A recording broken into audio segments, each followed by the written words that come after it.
Welcome to the Arsenal show. We are live. And I'm joined by Melvin Marks and Jerome Marks. How you doing, boys? Yeah, good, thank you. All excited. We're excited now because we've got a lot of good things to talk about, a lot of positivity this week. No harping on about wrong systems, wrong formation. Is he doing this for this reason? Is he doing this for that reason? We went back to square one. We went back to everything we was used to last season, and we got the result against Manchester United. We're going to do a little bit of recap. We're going to be talking about Thomas Partey's injury a little bit, Gabriel's, the criticism he's got since maybe a couple of players have come in and the usual stuff, and anything else Arsenal. First and foremost, Melvin, Arsenal 3, Manchester United 1, the recap. What were your thoughts on the game? Well, what part of the game? I mean, every minute it changed. It was a roller coaster of emotion, wasn't it? Let's face it. It was. I thought the first 5 minutes, Kieran, I thought we started all right. I thought we were on the front foot. I thought, all right, this is how we should start games. Don't try not to give a team a 1-0 lead. Let's try and, attack them. And we really put them on the cosh. And then we gave them so much space to play the ball around at the back. We seemed to hang back for some reason, showed them too much respect, I think. But it was one of those, been here before, we've all done it, we've seen it, we attacked the whole, seemed like we were attacking or on the front foot-ish the first 30, 35 minutes, and they got their goal when it was like, been here before. It was against the run of play though, wasn't it? Big time. That's what I mean. Last season was the same when they scored, United. Rashford's good goal. Last year as well, he scored against us. And the only thought going through my head was as he scored was, well, he scored last year, and I put my head, we won it, so we can do it this year. That's the only thing. And before I had a chance to settle down properly, we'd equalised. 35 seconds later. Madness. Fabulous goal. Great move. That quick football, for some reason, we're not doing it this season as much. Last season when we played like that, quick first touch football, direct, no team could live with us, really. And we've stopped doing that, and perhaps they should have a look at that, the coaching squad, and go, you know what, it worked last year, why not let it work this year as well? But then the rest of the game, I mean, God, it was touch and go. I thought actually second half, to be quite honest with you, I thought they had the better chances. I know we had a penalty shout, which may have been given on another day, but it wasn't, fair enough. But I thought they had the better chances. They look more dangerous than us. Is it because we're Arsenal supporters, so it's naturally we feel like they're more dangerous, or were they genuinely more dangerous than us second half? I personally, throughout the whole game, apart from the two chances they had, the one where they scored, obviously, which against the run of play, and then the one that was disallowed, which again I felt was against the run of play, I didn't feel that Man United were going to score. I wasn't worried about them scoring at all. So when I heard the Man United fans' response, which you expect a bit of, that we were lucky and this and that, I was thinking, what actually did you do in the game, bar the goal that was disallowed and the goal that you scored, that warrants you saying that we were lucky?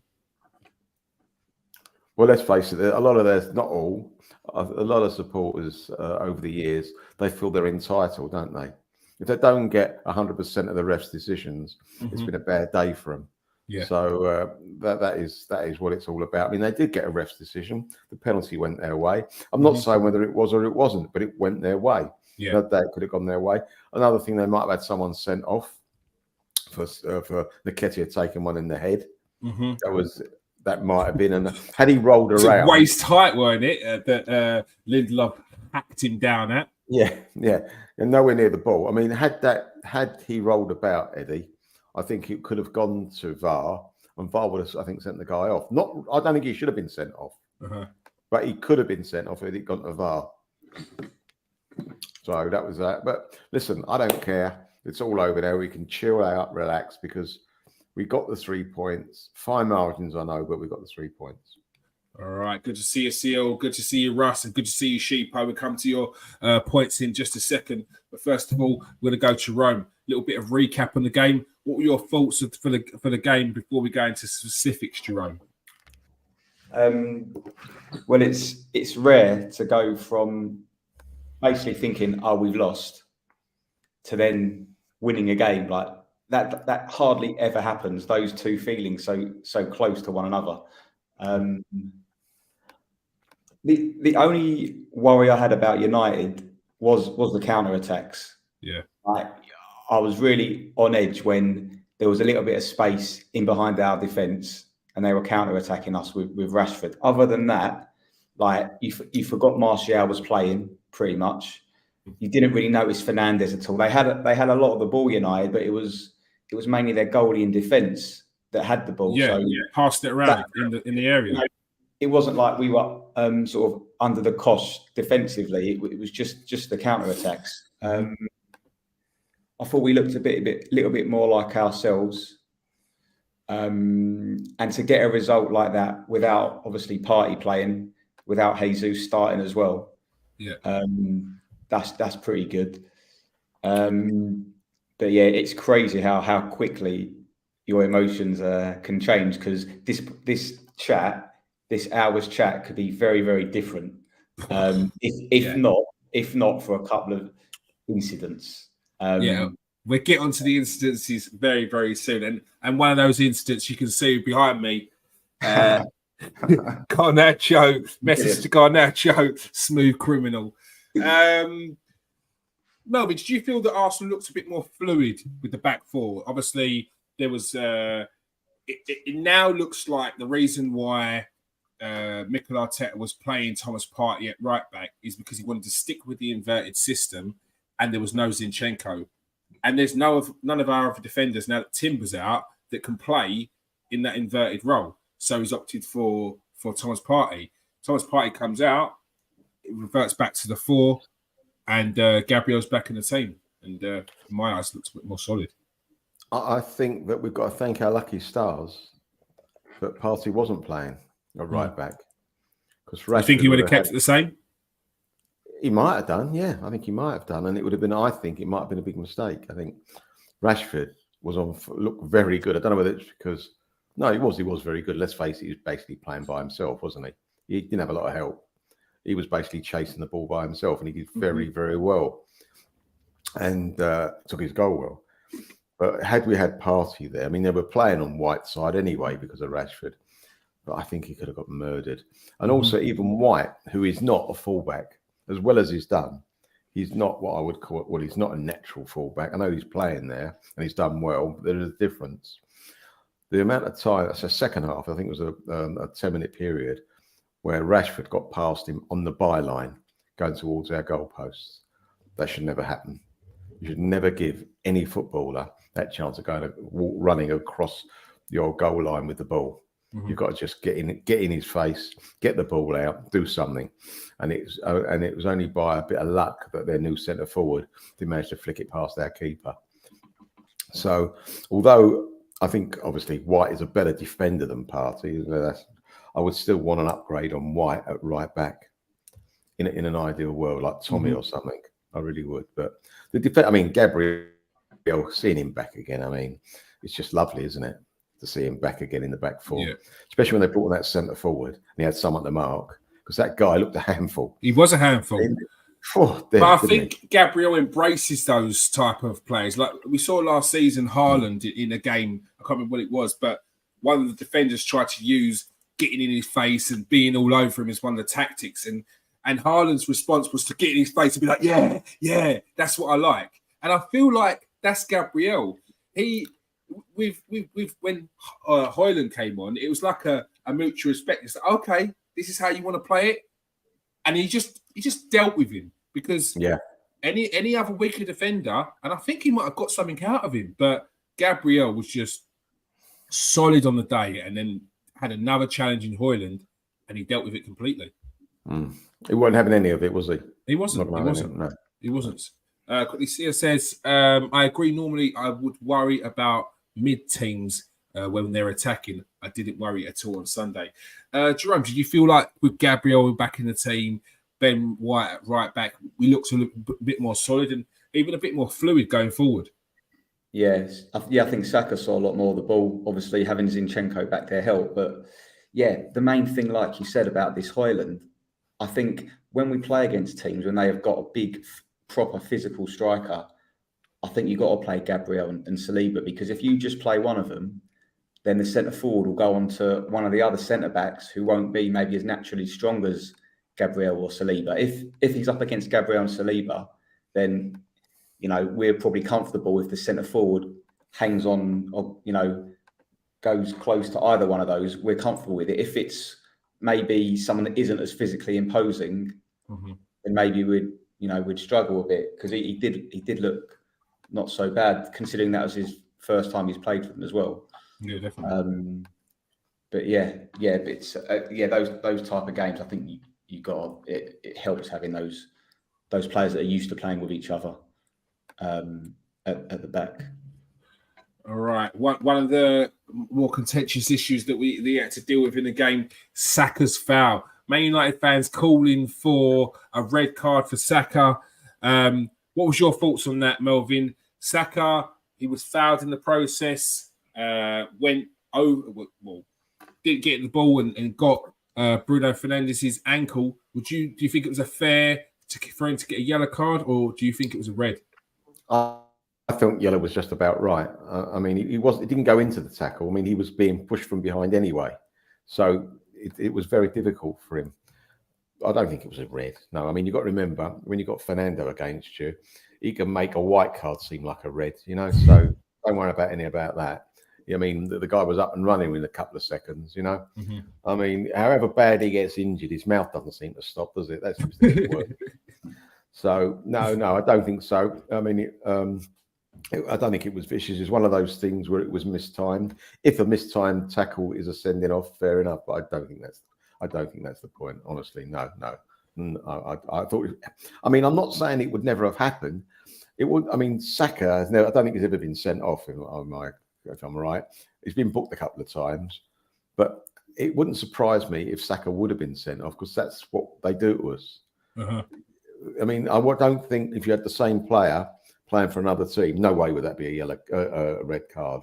But knowing Arsenal, knowing what we've seen the last X amount of years, it would be a shocker, but it would be a shocker, but it wouldn't surprise me. But no, I don't think it was a red at all. Right, what was your thoughts on that one? A lot of Man United fans calling for a red card and said if it wasn't Saka and it was anyone else, they would have got a red. I believe the United fans that are saying that, I believe a saying that goes clutching at straws is related to that, because there's no way that's we say red cards have such a big impact on games. Like to send him off for that would have been crazy. It was the aftermath of a foul on him that made him do that. So no, the thing is though, with VAR the way it is, like when they slow it down, you could make a case for that being a red card, couldn't you? Yeah. You could make a case, but like using common sense and knowing what was happening in that incident, nah. I mean, to be honest, I know I'm biased, but like even a yellow card I thought was quite harsh. I don't think he had to be booked for that. But he makes. I think it's because the stance and it's not high, but it's ankle height. Do you know what I mean? It looks bad, but it's like as I said, it's in the aftermath. It's after a foul's occurred on him. It's not as if he's trying to win the ball while the ball's in play. It's the whistle's already blown or something. But yeah, glad to have just seen the yellow.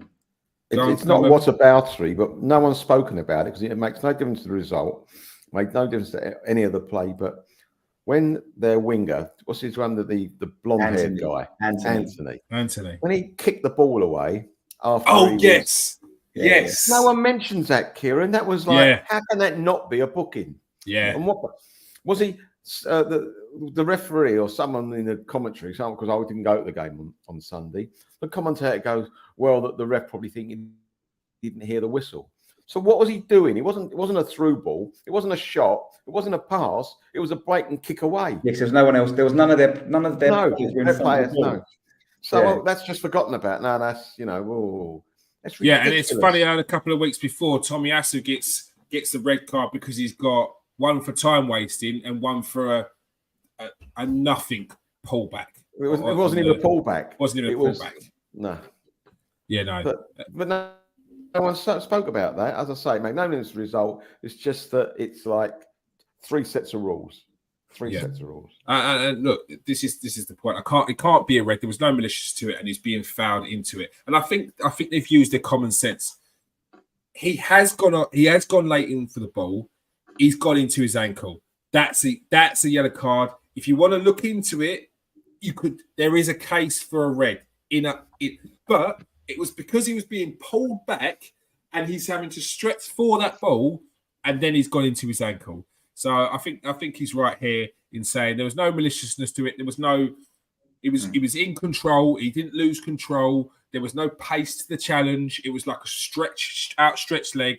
So to give him a red card for a situation like that would have been very, very harsh. Russ says Saka was being pulled back, though. There we go, exactly. And I think everyone's saying the same thing. But if Xhaka does it, he gets a red. Could be true. Could be true. Could be very, very true. A lot of another one where the Declan Rice goal, Johnny Evans calls for Johnny Evans, a foul on Johnny Evans. What was your thoughts on that one, Melvin? Well, when the ball went in, the commentator said they might bring it back as a foul. I'm thinking, what foul? Then when I saw it again, I'm thinking, well, yeah, the foul's got to be the other way.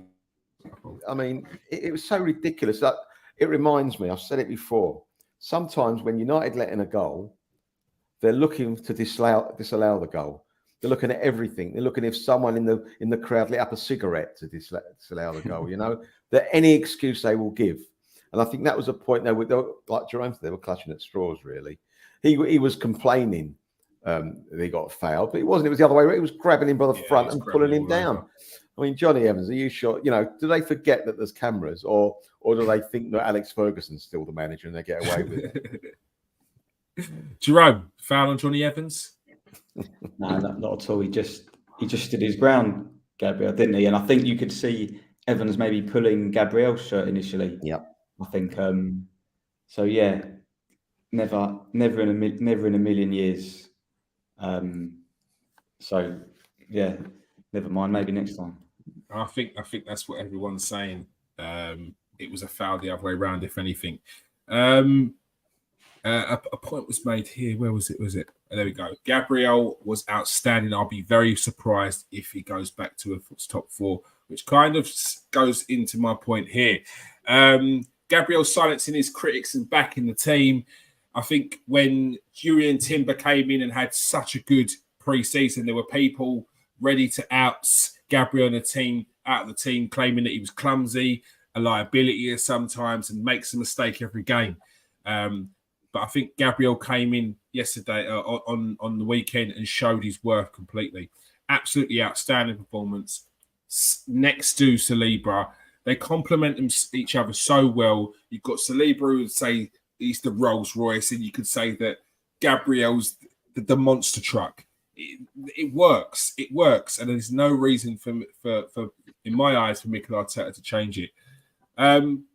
Melvin, there were quite a few people ready to kick Gabriel out of the starting lineup when Timber came in, and he's shown people why he should be starting. Surely, Timber, we haven't seen him play at centre back, but he won't have the presence of Gabriel. Mm-hmm.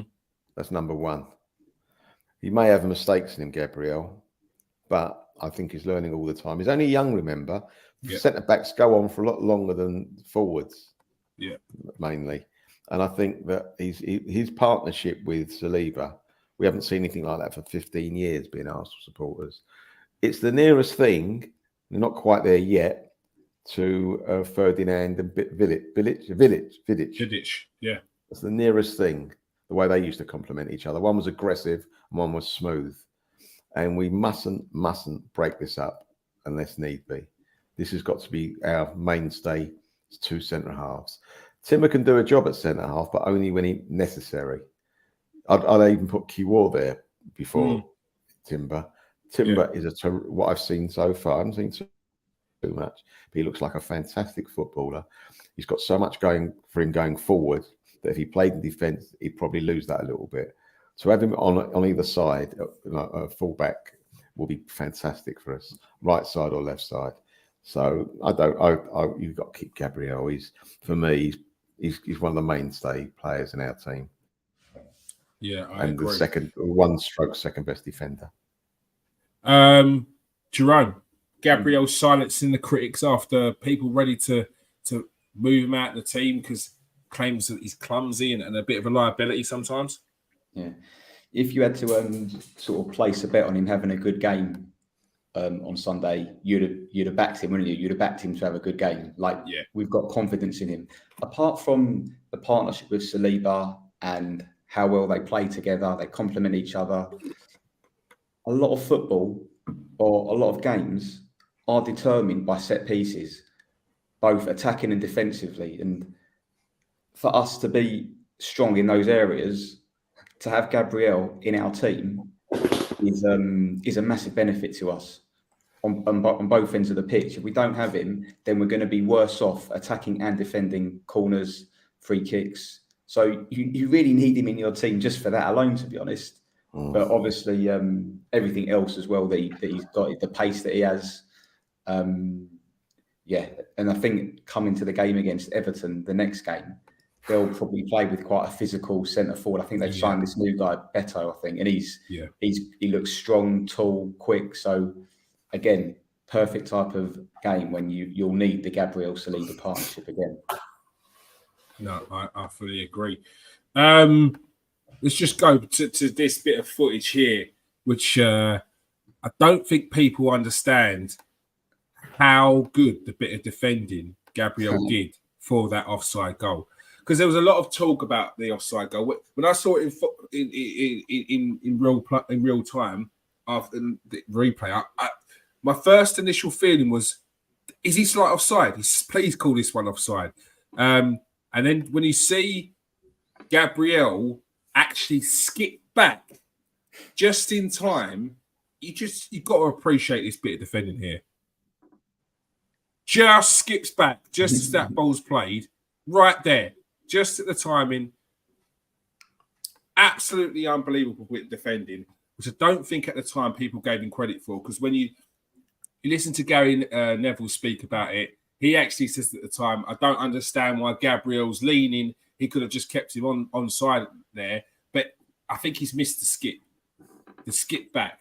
But that just shows how good of a defender he is. And as you're saying, Melvin, he's still young. He's 25 now. And defenders get better in their late 20s, early 30s. And we've got so much more of good defenders to come, surely. Yeah, most certainly. If you do a line from the bottom left-hand part of the screen to the top right-hand of the screen, he wasn't offside. Yeah. Do you know what? I've seen some of the most wonky lines. I've seen people just do straight lines across the screen and go, look, they're being deadly serious. Like, do you not know how this works? Do you not know maths? Do you not go to school? What's going on? Yeah, ridiculous.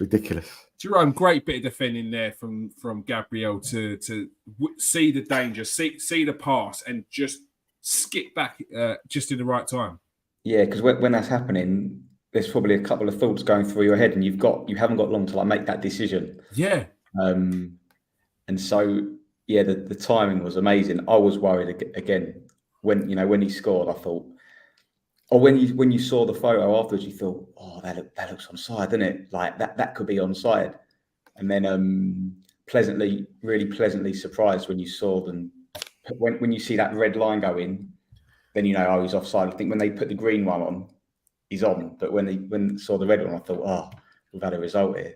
Mm-hmm. And brilliant defending. Yeah. Sheepo says, genius bit of defending from Gabriel for the offside. And here he says, that skip back was world-class defending. Most defenders think of trying to get back for the tackle. And it is exactly right there. Like Jerome just said, it's a split-second decision. And you'd say 90% of defenders, even more than that, would think, do you know what? I've got to chase him. I've got to chase him down. Have I got the instinctive. pace?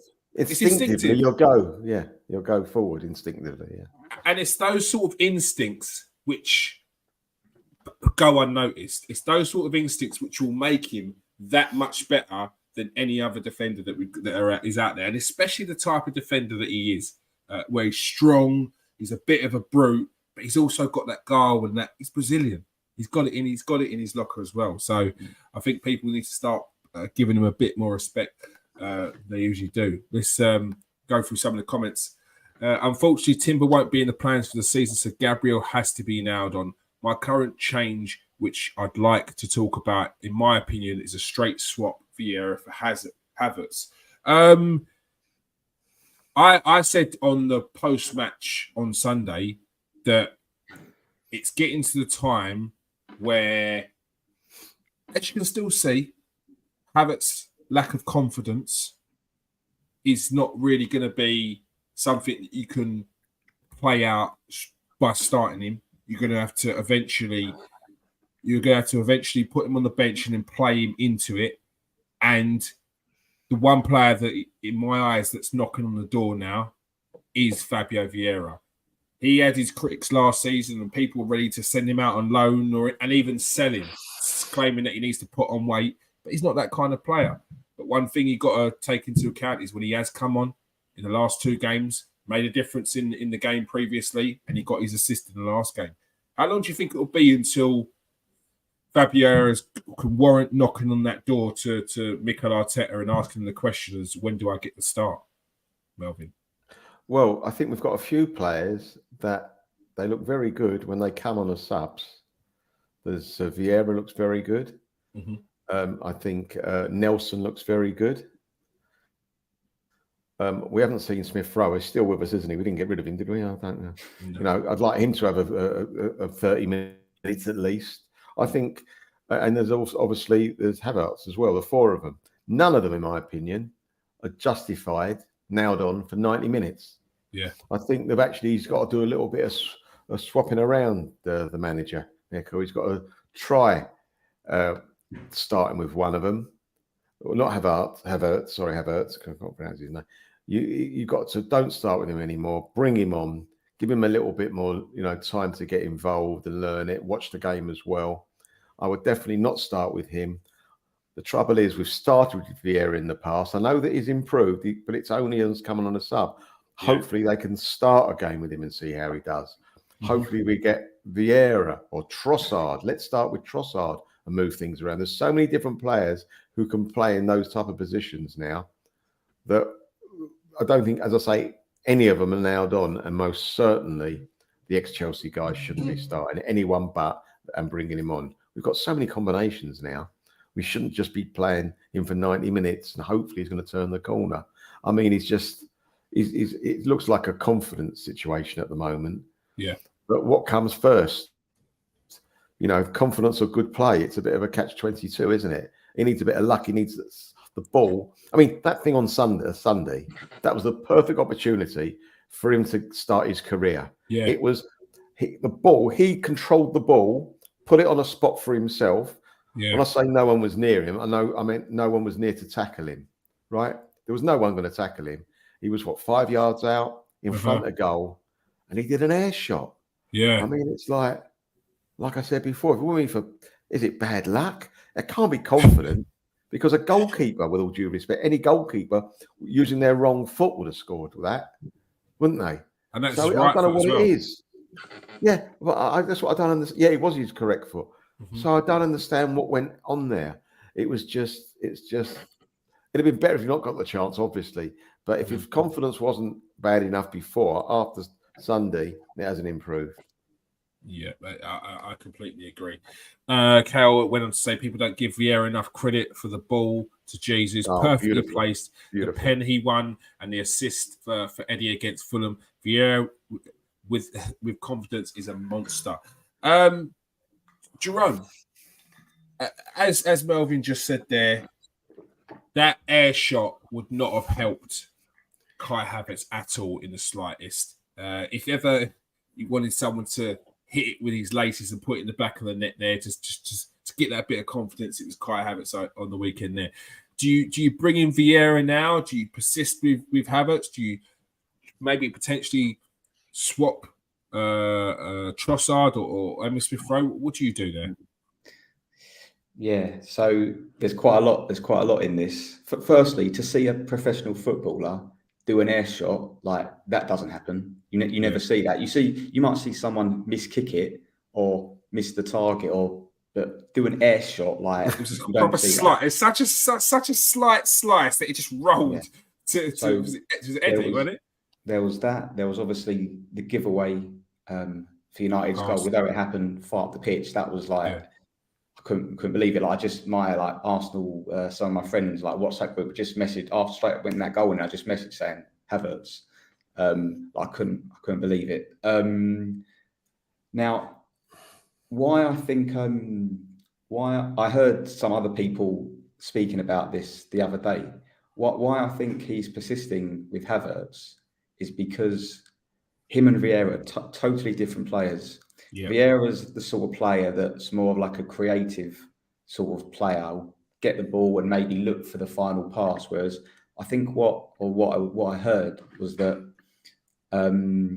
where Arteta sees his position is someone that gets into the box a lot, that makes a lot of forward runs into the box and can get on the end of things, and something to back that up. I don't know if you heard this as well, Dad. Yeah, he said it himself. I think it was, wasn't it? Yeah, is that apart from apart from Martinelli, Havertz has like the most touches in the opposition box, more than our centre forward, more than one of the wingers, more than Odegaard. Like this is where Arteta wants this position to be. Someone that is a monster at just getting on the end of chances and making runs into the box.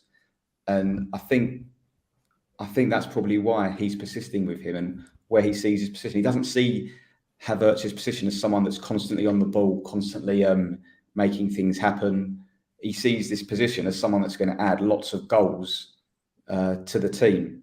And I think that's like a Frank Lampard, maybe. Yeah. Arriving late in the box. Yeah, and I think that's why he's going to, if he does persist with him, I think that's going to be the reason why he will persist with him. The ball that Vieira played for Jesus was very similar to the one he played for Martinelli at Villa at the end of last season when he set him through pretty much identical pass. And it's brilliant to have these options. You can't have the exact same player in the same position. Like you got to mix it up a bit. But what Vieira's doing now is he's giving Arteta, he's posing the question, isn't he?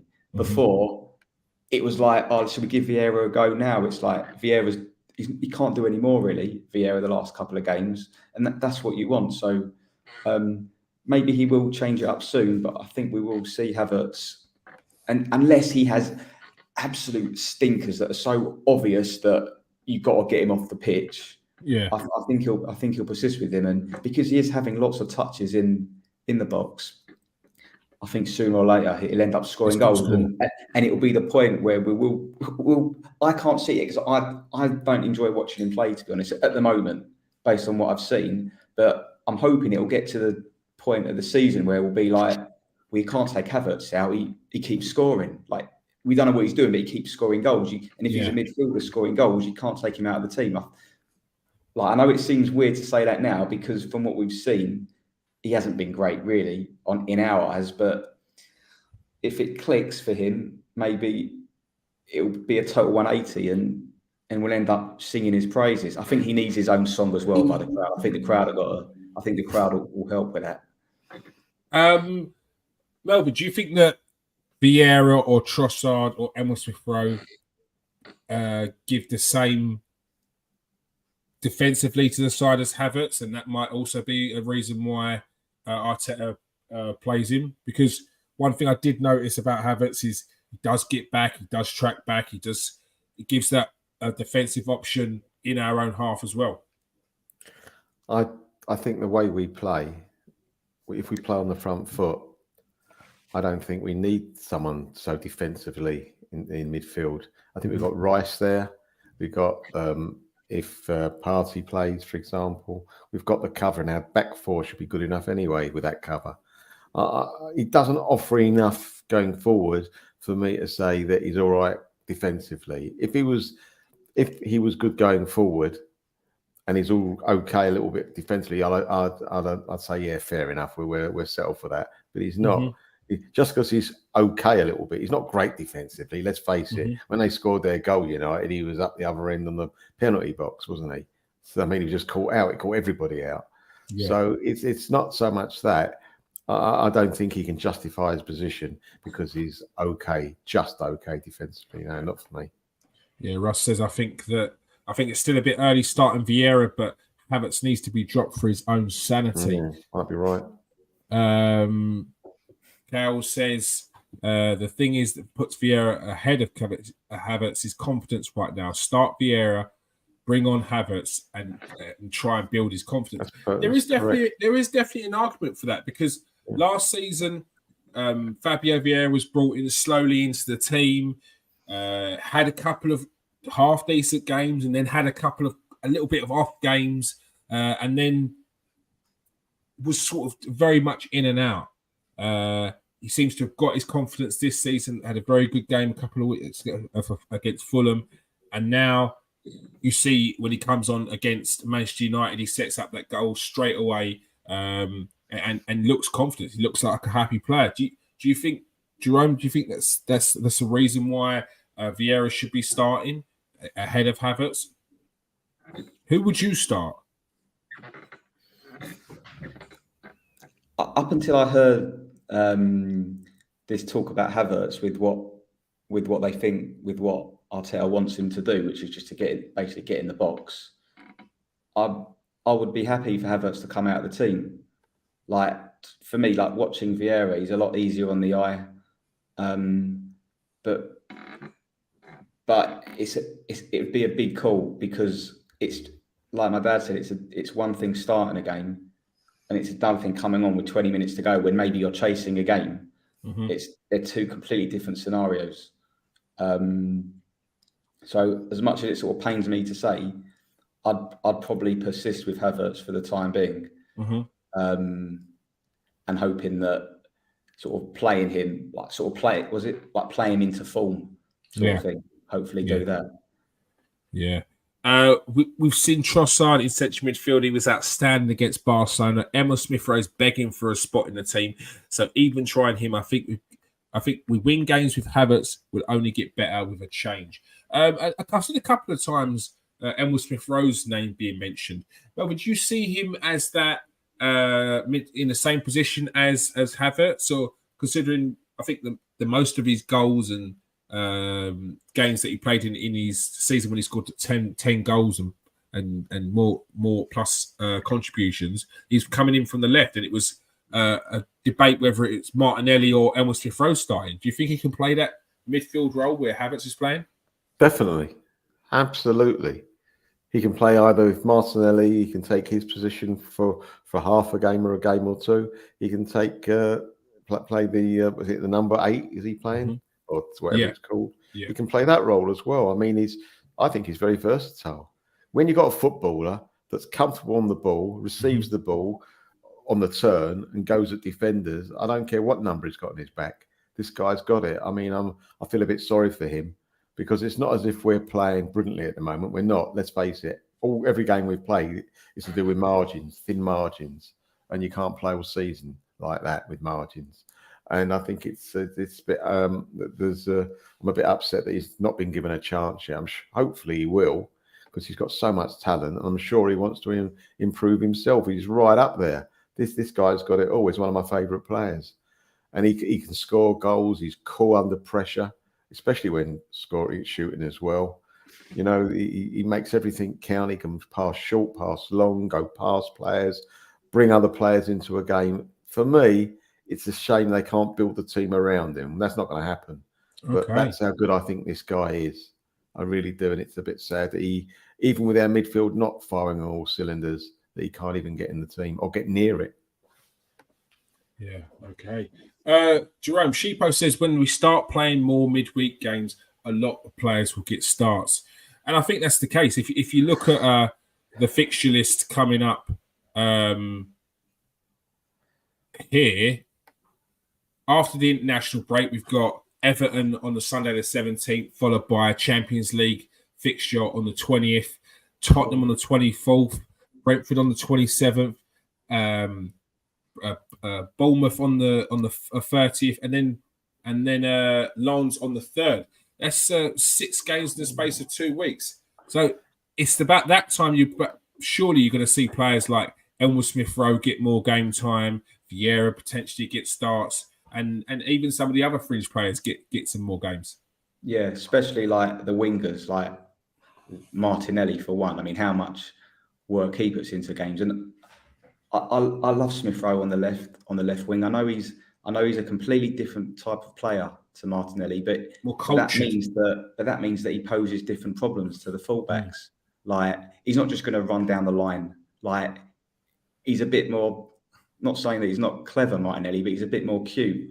He'll make those runs into the box, like say a Havertz, but just from a different area. Because that's where he scored all his goals for us. Pretty much 95% of the games he's played for us have been on the left wing, and that's where he's been excellent for us. So I'd love to see him there, and yeah, we'll have to change. We'll have to change it up. Zinchenko, obviously, not particularly super fit, is he? He can't even last 90 minutes, let alone 2 games in 3 days. So yeah. I'm sure we'll see a lot of changes. Melvin, we're seeing the fixtures come thick and fast after the international break. This will be the opportunity to test the levels of the other players and see a different kind of progression in our season where we're actually challenging on all 4 fronts. Not only does it give them a chance to show their wares, it puts the first 11 under pressure. For example, the goalkeeper. If Ray comes in and has a worldie, all of a sudden you've got to ask yourself another question. Do you drop him for a league game? Right? It's different for a goalkeeper, obviously, but that might happen. You might have other situations. If Smith-Rowe all of a sudden comes to life, you're thinking, well, can I leave him out? So it's not only do they got a chance to shine, they can actually put a lot of pressure on the first team, some of these players, because I don't think there's too many players. There's only a few that I would say are first team, definitely on that, the first 11. You've got to play them. There's very few. And it'd be interesting how he breaks it up. Is he going to do? He's not going to make 8 changes, is he? I mean, no manager's going to do that, because you're talking about European football. You cannot do that anymore. Those days are gone. So he might make 3 or 4, I think. One more, I think, be the goalkeeper. It's got to be to get him playing. It's got to be a goalkeeper. He's got to play him, hasn't he? And the others, then all of a sudden, the people that are knocking on the door might go through the door. You don't know, do you? I think there's definitely opportunity for people to show their worth and like you said, knock on the door for that first team spot. News came out on the weekend that we saw that come to fruition on Sunday against Manchester United, that Thomas Partey will be out for a minimum of weeks, and the words from the manager was, it's not looking good. Jerome, Thomas Partey could potentially be a big loss, especially when we are looking to do something in the FA Cup, because I see that as our cup, not our cup especially, but that's a cup that we respect and we go to try and win. The Carabao Cup I see is like trying to bed some players in. Thomas Partey is an important player and a big loss.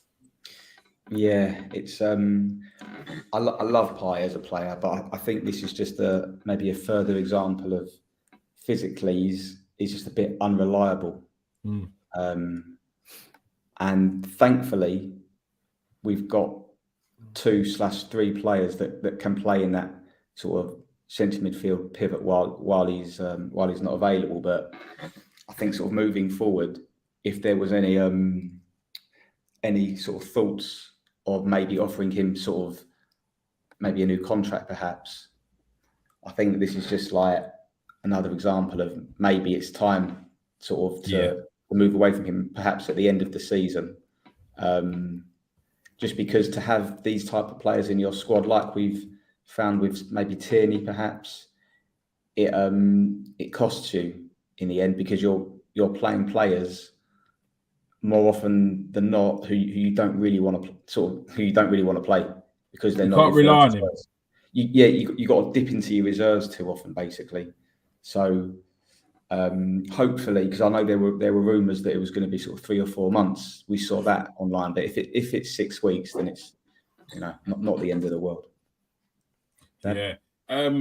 Party, Melvin, a big loss, especially when in that central midfield role.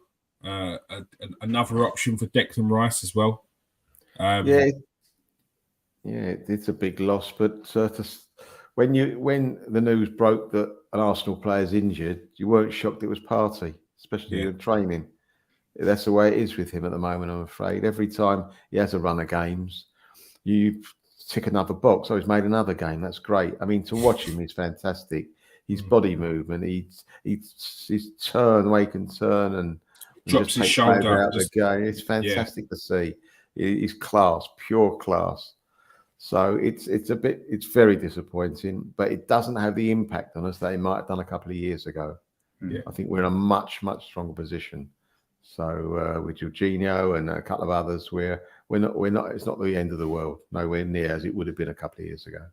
And I think Shipo says here, thankfully we got Jorginho, and news came out only yesterday, even with the Turkish transfer window still open, that Arsenal were not willing to sell Jorginho. And earlier on, we announced a couple of weeks ago that Jorginho's agent came out and said he's not interested in going anywhere. He's loving life at Arsenal, and he wants to fight for his place. And you see in times towards the end of each game when we want to try and close it off, the one player that you can always rely to bring on and keep that composure is Jorginho there. Well, you saw it against Palace. Once they brought him on, with Zinchenko, the game changed. We actually held the ball in Crystal Palace's half. Before that, it was like a Hackney Marshes team, the way we're leathering the ball up into their half. He's a proper footballer.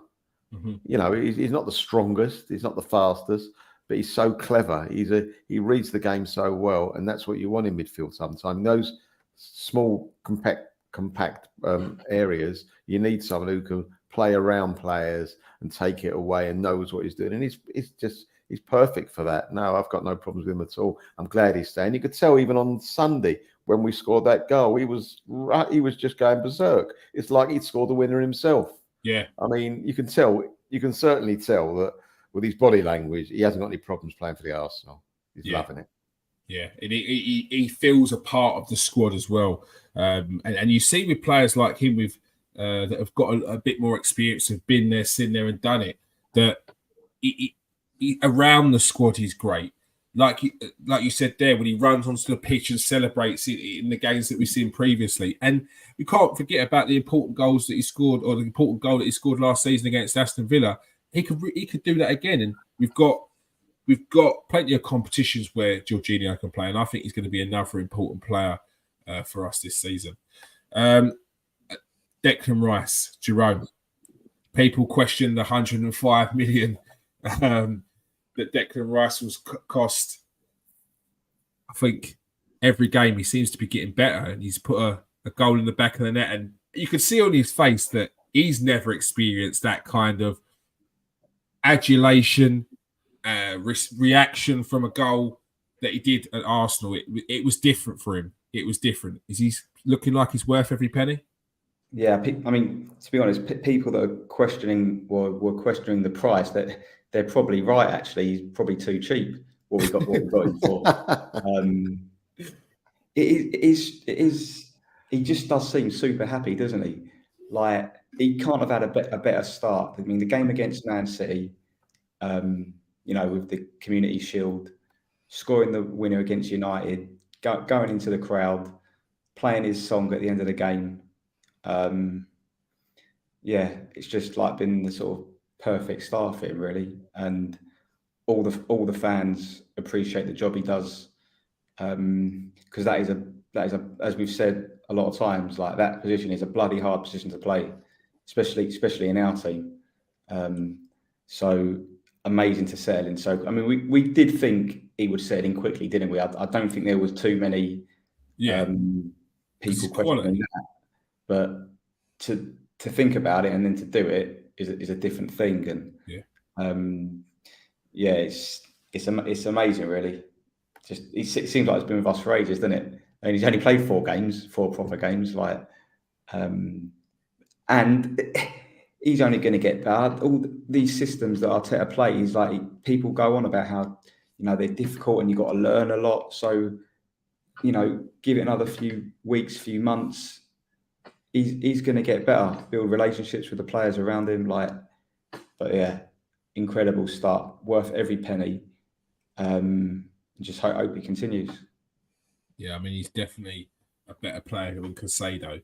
And he costs less than him. Sheepo says 105 million bargain. What a player. His interceptions are unbelievable. And we saw it in previous games, Melvin, but the other day we saw it about 4 or 5 times. Those interceptions, the timing of his tackles, getting up with the ball and passing and carries on the play. He's looking like an absolute bargain for 105 million. What's your thoughts? I think that if we wouldn't have bought him for 105 this summer, had he been at West Ham for another year, next year he'd have gone for over 200. I genuinely think that, because he's a one-off. He's exactly what, for us, he's worth it, but it'd be worth it for other clubs. He was just what we needed. We needed a presence in midfield, and it's everything about him. It seems he ticks every box for us. He's strong. He reads the game very well. His distribution's more than fine, and those tackles. I mean, one in particular on Sunday from the captain of, what's his name? The captain Fernandez. Yeah. He just clattered him, but not even a foul. He just got the ball, took it, and moved away. Yeah. And it was like, wow, you need special timing to do that. Yeah, you got to know exactly what you're doing, and that's what he did. And he does it all the time, and it's just fantastic. I mean, right, let's put things into perspective. 105 is, I never thought I'd see Arsenal spending that money on a player. I thought we might buy another ground for that, but not another player. And you remember, we've got a third of that back from selling our centre forward who's never played for us. Yeah. So you've got to weigh things up, it's balancing books and everything. And think I don't want to match taxes saved. I don't have to pay any tax now because we've spent all our money. No, but it's great. It's something that the next year, I mean, people have practically forgotten about it now. I know we're talking about it now because how good he is, but he hasn't got that over his head. Yeah. They know now he's worth every penny. Just get on and play football. He hasn't got that like some players do. Yeah. People aren't saying, I think with Jack Grealish, it lasted the whole season. This is 100 million. It took to the next season to say, no, he's worth it. But for me, Declan Rice is already paying back the money now. Jerome, how could you think he can get? We've already seen this of Declan Rice. We've already seen him progress as a player from West Ham. He himself has said that he's already learning new things in that interview that he did with Rio Ferdinand. He says he sees the game in a completely different way as to what he did at West Ham. How good do you think Declan Rice can get? Yeah, well, very, very hard to say. I think in his position and the way he plays, certainly the best in the league. Obviously, you've got Rodri at City, but he's sort of a different kind of player, isn't he, Rodri? He's not as sort of tough tackling or not as physical as Rice. But yeah, I think what you want is to see it. You want the impact in the big games, don't you? That's where you see these big players shine. And so to score the winner against United and to play very well, you can't ask for more than that, really. So I think we'll see how good he can be in the big games, and so far he's ticked 1 out of 1, hasn't he? Yeah, he has. Melvin, Sheepo says by the end of the season he'll be as good as Rodri. Do you think? That is some statement, because Rodri is superb. You just watch him play. I mean, he's the type of player that wherever he is, he's got 5 yards, no one's near him, and gets the ball. I think he's a fantastic player. He gets an easy ride as far as yellow cards go, but as a footballer. Yeah. He is. I don't know how, though. I don't know how he gets away with so many of them. Them little cheeky nips, you think, oh, yeah, that's smart. We'll do it ourselves. No, yellow card or foul. Exactly, yeah. I think he can take 12 minutes for a throw and not get booked. I really do. But I think that I mean, if he can get to the level of Rodri, then wow, we've got some player. I think he's got attributes that Rodri hasn't got, But Yes. for what we want, he is fantastic, Rice. And I think he can actually, as Jerome says, go to another level as well. So all looking good. As long as our manager and we have proper partners with him and don't go, you know what, we've got Rice, don't have to worry about who's next to him. No, he's got to form a partnership as well. And hopefully we'll continue to do that with players because he can't do it all himself. No, he can't. He can't. Another one. Big shout out to Eddie Nketiah for getting the call up to the England squad. Jerome, Eddie in the England squad, fully deserves it. Good news for him. Do his confidence and good as well. Yeah, it's good news all round with that because obviously he's going to get confidence from that. He's going to be, playing with I think like he said today, like he'll be chatting to Harry Kane, trying to get some tips from him. Perhaps now that they're not sort of rivals in terms of Arsenal and Spurs, it makes the conversations a bit easier.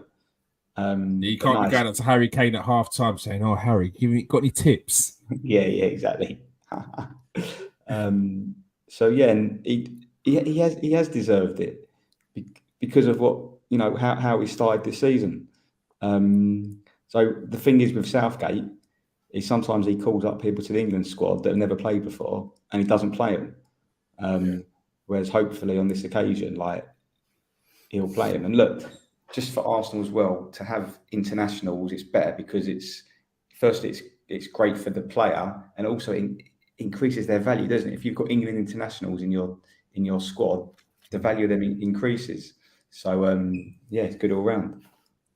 Melvin, was you surprised that Eddie got a call up to the squad? I was, be honest with you. Yeah, I was very much so.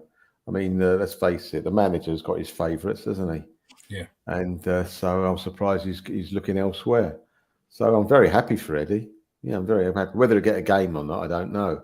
But very happy for him to listen. If it was all about effort, he should have had the cap years ago. But it's not all about effort. You need a bit more than that. But for effort, he gives 100% every single time. Every tackle he goes in for, every run he goes on, looking for the ball. I got to say, oh, fantastic. But the only thing is, I mean, he's done well for us. But you saw on Sunday when Jesus came on. Yeah. All of a sudden, it was, hold on a minute, hold my beer. It was that. It was like, this is, I like that. This is the real thing, mate. This is it. This is how you do it. Because I think we haven't mentioned him, but I just thought, hey, we will. Okay, we're into it now. Unbelievable. Sorry. What a finish! What a finish! What composure! And often, especially after last season, there was a lot of calls for a 20-goal season striker. But in my eyes, you don't get a 20-goal season striker that plays part-time. So if you're bringing in this 20-goal season striker, Gabriel Jesus doesn't play. Do you think that Gabriel Jesus could be that 20-goal season striker, Milv? I doubt it. He might be knocking on the door a bit, but I doubt it. I see him something differently. I see him as, I mean, before he scored that fantastic goal, the way he took it, I think his work on the right, some of that work was unbelievable. The quick footwork on the right-hand side. I mean, he could be also used as giving Saka a rest. Because I think he can play, obviously he can play that position. He'd be fantastic. We don't have to play with him at number 9, if you like. Yeah. I mean, on Sunday, or when we come back, perhaps if Saka does need a rest after the international break, perhaps it'll be him on the right and Eddie up front. It might be something they want to look at, or Trossard or something like that, because I think he's fantastic. When he came on against, who was that? Fulham, he came on near the end, didn't he? He looked poor. He looked like he'd been out of football for months. He never quite got it together. And I thought, well, this guy's weeks off.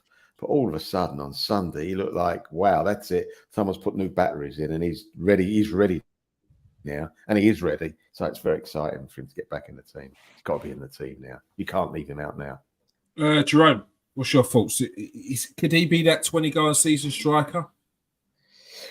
Look, he could get 20 goals in a season quite easily, but he just offers so much more than just the goals. And when you compare, or when you look at all the 4 strikers that played on Sunday. So you got Eddie, Jesus, Hoyland, and Martial. When Jesus came on, you saw the quality of him, didn't you? Yeah. And also, I think we forget how strong he is for someone that's not so big. Like, he was holding the ball up against the centre backs of United, and he just made it look very easy. He thought, oh, he's gonna lose the ball now, and he kept hold of it. But yeah, he could easily score 20 goals. Remember, he only played basically up until the World Cup last season, pretty much. Mm-hmm. And so, like, he's only really had half a season with us, and he looked a million times sharper on Sunday than he did again when he came on against Fulham. Against Fulham, he looked like you said that he couldn't like lift his feet up against Fulham. But when he came on Sunday, that was like, yeah, he's back, sort of thing. Do you think people forget what he brings to our game? Like, yes, he could do with being a bit more clinical. For me, that finish that he had on Sunday shows that he can be composed and be clinical. So he's got it in his locker.